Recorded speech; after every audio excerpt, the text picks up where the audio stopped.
Hello everyone, welcome back to my YouTube channel. So guys, আমি রিয়া আজকে তোমাদের সাথে শেয়ার করতে চলেছি এই দেখো লঙ্কা। ঠিক আছে, তো আজকে বানাবো এই বড় বড় লঙ্কা চপ, যে কারণে হচ্ছে কি আলু সেদ্ধ বসিয়ে দিয়েছি। ঠিক আছে, তো আলু সেদ্ধ করে জাস্ট বসিয়ে দিয়েছি। আর অন্যদিকে দেখো আমার কিছুক্ষণ পর আলুগুলো সব সেদ্ধ হয়ে গেছে। যে আলুগুলো সেদ্ধ বসানো হয়েছে, আলুর সাথে আমি টমেটো দিয়েছিলাম আর দুটো লঙ্কাও দিয়েছিলাম। তো এই সমস্ত কিছুকে আমি বেশ ভালো করে মিক্সড করে নেবো। ঠিক আছে, তো একদম দেখো সুন্দর করে মিক্সড করে নিচ্ছি। আর এরপরে দেখো এরপরে যেটা হচ্ছে আলুটাকে ভাজতে হবে। ঠিক আছে, তো আলুটাকে ভাজার জন্য কড়াইতে আমি সাদা তেল দিয়ে দিয়েছি। অন্যদিকে পেঁয়াজ কুচি কুচি করে কেটে রেখেছি। তো পেঁয়াজগুলো এখন সুন্দর করে ভাজা করে নেব। ঠিক আছে, একদম সুন্দর করে ভাজা করে নেব। তো পেঁয়াজগুলো তো বুঝতেই পারছো একটু লালচে লালচে ভালো করে ভাজা হলে যে দারুণ লাগে না খেতে। তো এরপর আমি এখানে দিয়ে দিচ্ছি দেখো এই যে আলুগুলো, যে এই আলুগুলো আমি সেদ্ধ করে মিক্সড করে রেখেছি, মানে একদম পুরো মিশিয়ে রেখেছি। তো সেই আলুগুলোকে এখন সুন্দর করে এর মধ্যে দিয়ে দিচ্ছি। ঠিক আছে, তো দিয়ে বেশ সুন্দর করে ভালো করে নাড়াচাড়া করতে হবে। ঠিক আছে, তো নাড়াচাড়া করে জাস্ট এরপর একটার পর একটা মশলাগুলো দিতে হবে। যে মশলাগুলো আমি এখানে খুব নর্মাল এবং খুব সাধারণ মশলা ইউজ করেছি। তো সেগুলো বেশি এমন কিছু না, হলুদ দিয়েছি, আর হচ্ছে গিয়ে জিরে গুঁড়ো দিয়েছি, আর হচ্ছে গিয়ে স্বাদ অনুযায়ী লবণ। আর এখানে আমি একটুখানি চাট মশলা ইউজ করেছি। ঠিক আছে, তো এখানে চাট মশলা ইউজ করলে অনেক বেশি ভালো লাগে। সো গাইস, এই সমস্ত কিছু আমি ইউজ করেছি। আর বেশ এমন কিছু বেশ অন্যরকম কোনো মশলা এখানে দিইনি। তো নর্মালি ঘরোয়া যেই মশলাগুলো সবাই দিয়ে থাকে সেই মশলাগুলোই আমি এখানে দিয়েছি। ঠিক আছে, তো গাইস এই যে হলো আমার ব্যাপার। ঠিক আছে, তো ভালো করে নাড়াচাড়া করে নেবো। তো নাড়াচাড়া করে নিতে নিতে আমার জাস্ট ভাজা করে নিতে হবে আলুগুলোকে। তো দেন এরপর দিয়ে দেবো ধনেপাতা। তো এখন হচ্ছে শীতকালে হচ্ছে ধনেপাতা অনেক বেশি ভালো লাগে। তো দেখতেই পাচ্ছ আলুগুলো খুব ভালো ভাজাও হয়ে গেছে। ঠিক আছে, তো এরপর আমি ধনেপাতা কুচি কুচি করে কেটে সেগুলো এর ভিতরে দিয়ে দিচ্ছি। ঠিক আছে, তো ধনেপাতা দিলে অনেক বেশি স্মেলটা ভালো আসে। ঠিক আছে, তো যে কারণে আমি এখানে ধনেপাতা ইউজ করছি। তো ধনেপাতা দেখো আমি এখানে দিয়ে দিয়েছি। দিয়ে আমি নেড়েচেড়ে একটু হালকা নেড়েচেড়ে নিলেই হয়ে যাবে রেডি। তো গাইস, আমার মোটামুটি আলু মাখাটা যেটা ছিল সেটা আমার খুব ভালোভাবে কমপ্লিট করা হয়ে গেছে।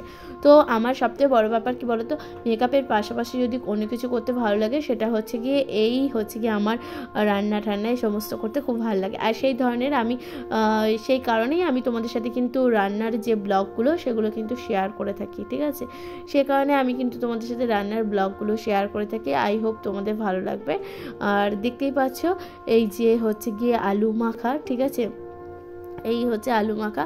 আর অন্যদিকে হচ্ছে গিয়ে দেখো এই যে হচ্ছে গিয়ে সেই লঙ্কাগুলো, এবার লঙ্কাগুলোর মধ্যে এই আলুর পুরটা সেটা সুন্দর করে দিতে হবে, সুন্দর করে ঢুকাতে হবে। তো যে কারণে হচ্ছে গিয়ে লঙ্কাটা যেটা আছে চিড়ে নিয়েছি। ঠিক আছে, আমি তো হালকা করে চিড়ে নিয়েছি।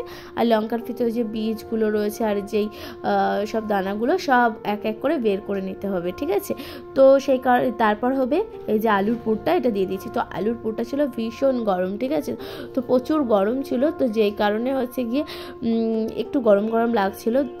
সেই কারণেই তাও তোমাদের জন্য তো এই ভিডিওটা বানাতেই হবে। ঠিক আছে, তো এই শীতে একটা ইন্টারেস্টিং রান্না খেতে কার না ভালো লাগে বলো, তাই না? তো সেই কারণেই এই তোমাদের জন্য সুন্দর ইন্টারেস্টিং রেসিপি যেটা তোমাদের সাথে শেয়ার করলাম। সো গাইস, আই হোপ তোমাদের ভালো লাগবে। ঠিক আছে, আর তোমরা কে কোথা থেকে দেখছো সেটা কিন্তু ডেফিনেটলি মেনশন করে দিতে একদম ভুলে যেও না।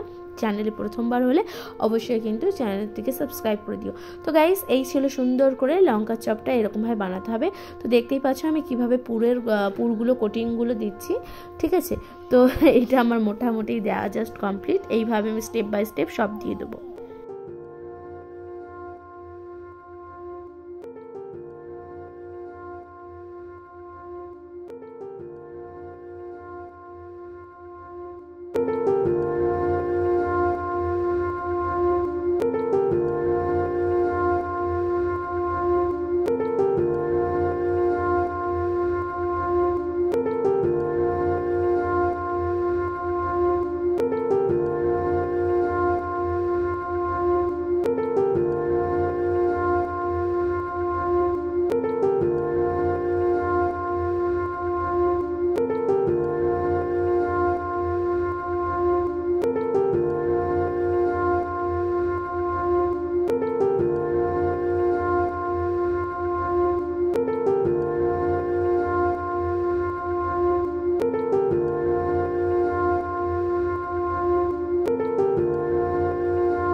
সো গাইস এরপর আমি যেটা করছি দেখো একটা বাটি নিয়ে নিয়েছি, তো বাটির মধ্যে এইবার করে নেবো বেসন, ঠিক আছে। তো বেসনটাকে সুন্দর করে একটু মোটা করে গুলতে হবে, কারণ হচ্ছে কি বেশি পাতলা হয়ে গেলে কি হবে বলো তো, পাতলা হয়ে গেলে এই লঙ্কার যে কোটিংয়ের ভিতরে না সেই জিনিসগুলো ঢুকবে না, মানে বেসনটা ঠিক এঁটে যাবে না।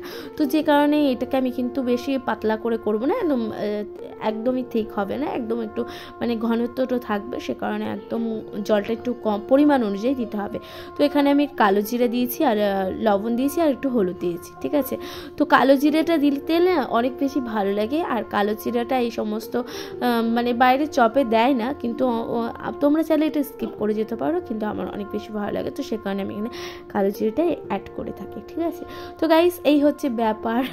তো দেখো এবার আমি সুন্দর করে মিক্স করে নিচ্ছি। আই থিঙ্ক তোমাদের কিন্তু ভালো লাগছে। তো তোমরা কে কোথা থেকে ভিডিওটা দেখছো ডেফিনেটলি মেনশন করে দিতে একদম ভুলে যাবে না। তো দেখো আমার এটা হয়ে গেছে মোটামুটি, এরপর আমি যেটা এর পরের স্টেপে তোমাদেরকে দেখাচ্ছি।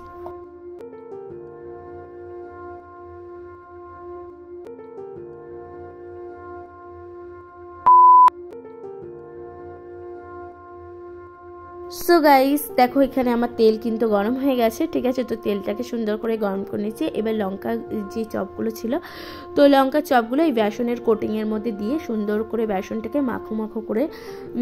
মাখো করে দিয়ে তারপরে এক এক করে সব দিয়ে দিতে হবে, ঠিক আছে।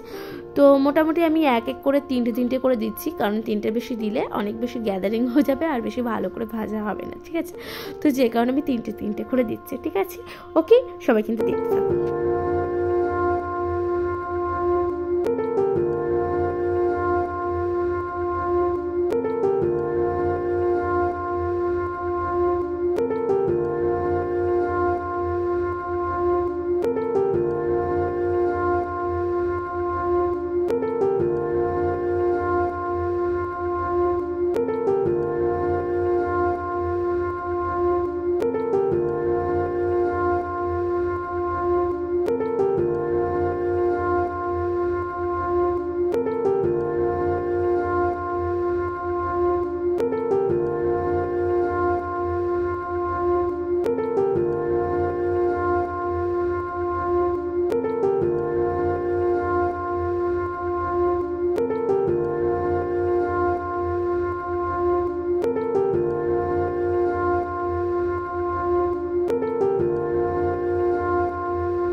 সো গাইস ফাইনালি দেখো আমার এখানে লঙ্কার চপ একটু আলুর চপ, যেখানে ওই যে আলুর ব্যাটারটা ছিল সেটা জাস্ট একটু ছিল, তো সেখানে লঙ্কার চপের পাশাপাশি আলুর চপ করে নিয়েছি। তো এই ছিল একটা মিনি ব্লগ, আই হোপ তোমাদের কিন্তু ভালো লাগবে, কে কোথা থেকে দেখছো। তো এই ছিল একটা short mini blog, I hope তোমাদের ভালো লেগেছে। অবশ্যই চ্যানেলটিকে সাবস্ক্রাইব করে দিয়ে লাইক কমেন্ট শেয়ার করে পাশে দাও। Thank you for watching guys.